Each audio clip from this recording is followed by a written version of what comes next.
a certain joy to it. And not that I hope that happens. I hope he gets to play again. But if not, again, to play with your kid, you know, at the very least, I want him to be able to do that. You know what, Tony? I did think of that, about the joy I get from going out and playing with my son. And if it's never at Augusta National, if it's never for prize money, just to go out there and play with Charlie or whomever he wants to play with and enjoy that part of his life, which he should have a whole lot of time left since he's only in his mid-40s. We will transition now to the other sports news of the day. The Los Angeles Lakers lost again last night, this time to the surging Washington Wizards. This was the Lakers' fourth loss in their last 5 games without Anthony Davis, who may not be back for a month. After the game, LeBron James pushed back on the notion that at 36, he's logging too many minutes. He played 43 last night. Wilbon, can the Lakers ride this out as is, or do they need to change that roster? Tony, I don't know about changing the roster because I don't know how much they can change it in a way that would make up for the loss of Anthony Davis for at least a month. I don't. That ain't happening. So they're going to make up for Anthony Davis.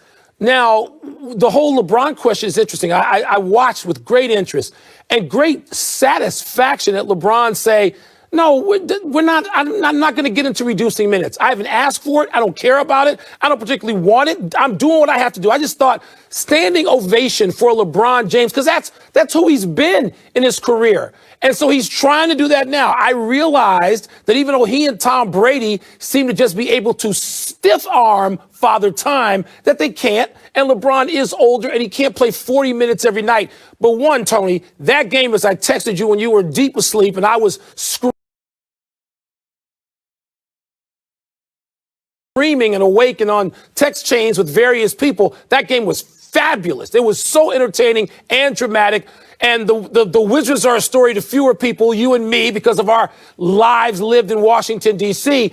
But the Lakers are the bigger drama. What do they do while Anthony Davis is out? How much can you expect from LeBron? How much more? And, Tony, I don't know about riding this out. They will ride it out. Will they ride it out and go into the playoffs with some momentum, some steam? Can they defend the championship with a reduced Anthony Davis? We don't know, and that's the drama we're watching. So I'm going to give the kids out there a little quick history lesson, and it is quick history. Without Anthony Davis in 2019, they missed the playoffs. That's how important he is. He goes to the team, and they win the championship. And they had a better roster then than they have now if you take out Anthony Davis, because then they had Lonzo Ball and Josh Hart and Brandon Ingram. Okay, they were better then and didn't make the playoffs at all. I think they have to make roster changes. And I'm not going to talk about LeBron and his minutes. I don't care if he plays 100 minutes. If you don't have Anthony Davis, you're not going to win many games. You're a mediocre team. Blake Griffin is out there. Andre Drummond is out there. Boogie Cousins is out there. These people are out there. Blake Griffin can go back into the gym where he was once good. I just think they're going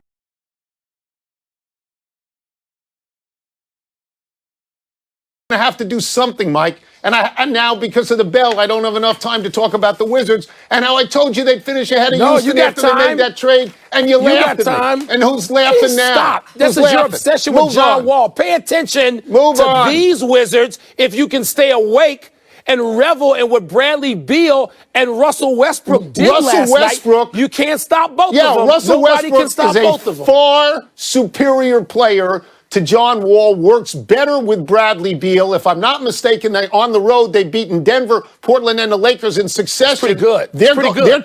This is their trajectory. This is Houston's. This is Washington's. They're going to forget Houston. Stop ripping John Wall. It's unseemly that you're doing that. You told me the Wizards you insisted they make the playoffs. Yes.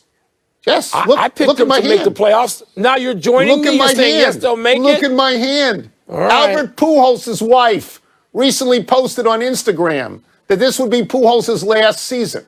Pujols responded to the initial post with 3 heart emojis. Like he liked it. But the original message was amended by Mrs. Pujols to say, this is not about retirement. Huh? Pujols is in the final year of his 10-year, $240 million contract with the Angels. He's 41 years old. Well, but if Pujols wants to keep playing, can you see a team making him an offer? I mean, sure. In what limited role? He could go back to St. Louis maybe and have a glorious ending and wave goodbye, the people, the Queen's wave, and he can be a DH. Whatever. That doesn't matter. Pujols is not Tom Brady or LeBron James. They got to have that, yes. He's not LeBron James or Tom Brady. All right, so his career is effectively over at 41. We're not talking about how many more championships for Mr. Pujols. He had it because he was Lou Gehrig for the first 10 years, and he's been much lesser than that in the last 10 years. So it doesn't matter, Tony. Speaking of things that are big deal, little deal, no deal, this is very, very, very, very little to no deal. His time as a great, great athlete, and he is a first ballot, walk through the door, nobody argue Hall of Famer. But it's pretty much done, okay? So it doesn't matter where he waves goodbye from. So let's cross-pollinate sports a little bit. Let's cross-pollinate. This is the exact same question we have about Ben Roethlisberger and Cam Newton, because what we have seen recently isn't anywhere near the level that they used to be. Albert Pujols last year, what did he bat? 224, and the 2 years before that, 244 and 245. Will somebody take him? Yeah, somebody's going to take him because they're going to sell tickets when fans are allowed back in. I understand that. I don't think St. Louis is the place because I don't think he's going to take time away from Goldschmidt unless there's a universal DH. But his numbers in St. Louis compared to Anaheim are amazing. It's like the San Andreas Fault. He batted .328 in St. Louis, .257 in Anaheim, 445 homers in St. Louis, .217 in Anaheim. 1,300 RBI in St. Louis, 770 in Anaheim. And this is why, Mike, you don't give people long-term contracts over 30. You don't, because you don't get a return. You can have long-term, but not this long a term. You can go to 35 or 36. Again, he was Lou Gehrig. Albert Pujols was one of the, 4 greatest first basemen of all time? Maybe one of the 2, all right? He was that great. And then he went to Anaheim. In St. Louis. And in St. Louis, he was that great. In Anaheim, it's been just all right. You know, he's got some power numbers. It's over. And Tony, he's not being forced out by injury. He's 41. No. It's, again, not Brady, not LeBron. The rest of his career is chasing numbers. He's got 662 home runs. It's 5th all-time. Needs 34 to catch A-Rod. He's 3rd all-time in RBI, Mike. Needs 114 to catch, hello, Babe Ruth. Shout out Babe Ruth. I don't know if he gets 114. He needs The producers could not come up with compelling toss-ups, so they punted to what's the word. What's first? Marcus Foligno was blank to ask the officials to break up his fight with Nikolai Kunishov. Humanitarian. This kid should not have been out there with Foligno. Foligno is a tough guy. We used to call them goons. You're not allowed to say goons. So now we just say people are tough guys. This guy has had 45 fights. He's probably won 35 to 40 of them. If he was a boxer, he'd either be fighting for the world title or he'd already have the world title. This other kid had never been in a fight before, and Foligno was hitting him right after right after right. He looks at the referees and he says, enough. End this thing before I kill this kid. So to me, this is humanitarian. And by the way, Foligno had the Gordie Howe hat trick. He had a goal, an assist, and a fight. This is instructive, or it should be, Tony. And I don't take this lightly. 20 years ago on this show, or damn near 20 years ago, I started railing about how great a sport hockey was, and it's greater without the fighting. And we used to get all kinds of pushback, even guests on the show said, no, you have to have the fighting. And no, you don't have to have the damn fighting. Because the fighting's been reduced by about 80%. And the sport is better. The game is better. The reception, the reaction to it, the game is better. You don't need this. So fighting is largely out of the NHL. It needs to be entirely out of the NHL. Next. Donovan Mitchell's step-back 3 was blank. It was illegal, and I'm getting my glasses because I have to quote the announcer. It wasn't a step-back 3. It was a step-back 3. He was inside the line by a goodly margin. He began meandering backwards. The announcer said, I'm quoting, how did Mitchell get behind the line from where he was? Now, I know, Mike, you think Mitchell is a superstar, and I know you think that Utah is a great team. And Utah may be a great team. They hit about 50 million threes all the time. But this 3 was utterly illegal. It's like LeBron the other day with the 5-step dunk. When it wasn't a Euro step, it was Europe and Asia step. This is the same thing. Yeah, it's a word for it already in the basketball lexicon. Traveling. Blow the whistle. Beep. Traveling. That's what it is. is traveling. He was closer to the foul line at one point than he was to the arc, the top of the arc. I know what's going to happen. I know that calls can be missed. It's not a big deal. What happened to that game? Little deal, big deal, no deal at all. What happened to that? This is no deal, or at least a very little deal, but it is traveling. And the Utah Jazz keep winning because they were down, I think, in the third quarter of that game by double digits, came back and just smoked Charlotte. Utah Jazz, worth watching, Tony. You should try it sometime. No, they shoot more threes. They hit more threes than anybody. And That's Donovan it. No Mitchell more words. is a star, Let's take one last star. break. He's not a super. Seven started the comeback that won the 1997 World Series for the Marlins. What people remember is that Bonilla signed a contract with the Mets in 2000 for a boatload of deferred money, a boatload the size of the Queen Mary. Rather than take $5.9 million to go away, every July 1st, from 2011 until 2035, Bonilla receives $1.19 million. Someone at Business Insider says that had Bonilla taken the $5.9 million originally and invested it at 8% interest, he'd have $104 million in 2035. Yeah, good luck getting a guaranteed 8%. More to the point, Steve Cohen, the new owner of the Mets, wants July 1st to be Bobby Bonilla Day, where Cohen hands Bonilla an oversized check and has him take a lap around the field in a golf cart. This is a fabulous idea. I volunteer to drive the cart.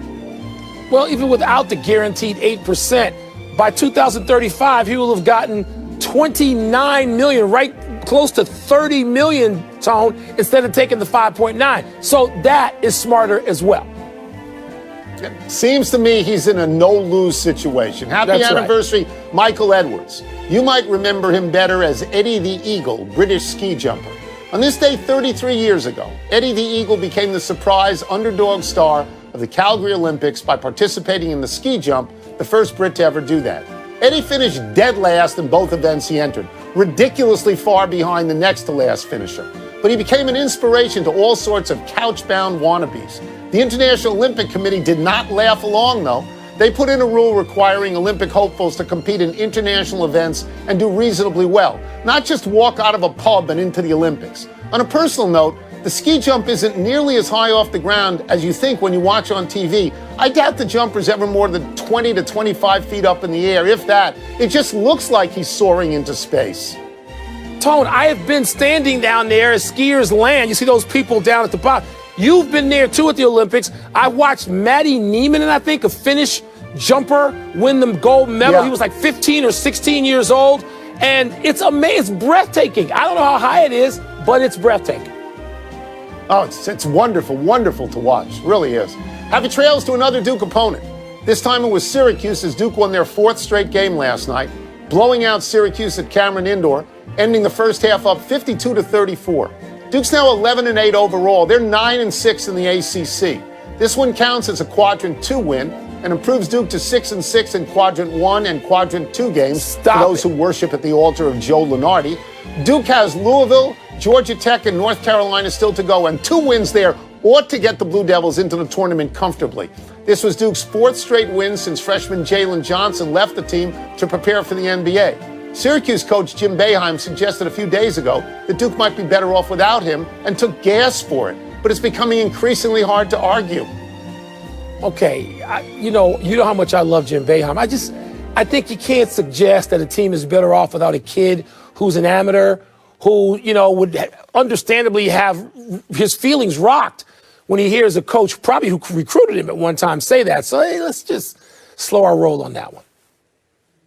Well, I would just say this, that it's perfectly reasonable to prepare for the NBA, to prepare for the draft. Is, that's where your future's going to be. Yes, that you don't even want to be both. You don't even want to be in college. You want to be in the NBA. One era, the Finnish ski jumper was Matti Mikkonen. Meikkanen. I remember the no. Meikkanen. Why are you giving me a correction if I don't know how to say it? Let's go to the big I just missed it by a little bit. White Sox star Tim Anderson met with Tony La Russa and he said, quote, "I'm behind him," unquote. Your thoughts? Anderson is an incredibly important member of that team, but La Russa is going to have to win over more than just Tim Anderson, I would think. J.J. Watt tweeted, quote, "Mitochondria is the powerhouse of the cell," close quote. What the hell does that mean? I have no idea what it means. I can barely say mitochondria, but some people are saying there's a research center in Buffalo, so it means he's going to the Bills. Who knows? Pau Gasol signed with FC Barcelona. Is that significant? Well, he's back in Spain. Maybe he's a dual citizen. He's in California a lot, Spain. FC Barcelona, how can you go wrong playing for them? Aaron Rodgers officially engaged to Shailene Woodley and will host 10 episodes of Jeopardy starting April 5th. Which is the bigger deal, marriage or Jeopardy? Well, the bigger deal is marriage, obviously. Shailene Woodley was in the